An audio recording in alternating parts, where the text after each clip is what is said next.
Welcome to my YouTube channel, Tony Su Vega, your feng shui guru and paranormal expert.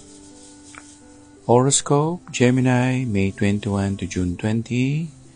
Today is Tuesday, June 18, 2024.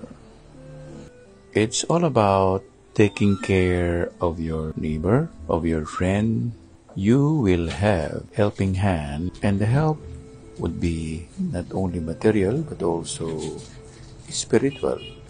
Ang horoscope natin ngayong araw na ito, panahon ng Gemini, May 21, June 20, ngayon ay June 18, 2024, araw ng Martes, ay may kinalaman sa idea na tulungan mo ang iyong kapwa-tao. Ang horoscope natin ay nagsasabi na may tutulong nga sa iyo sa panahon na kailangan mo ng tulong, pwedeng panahon na kung saan ay talagang kritikal ang buhay mo.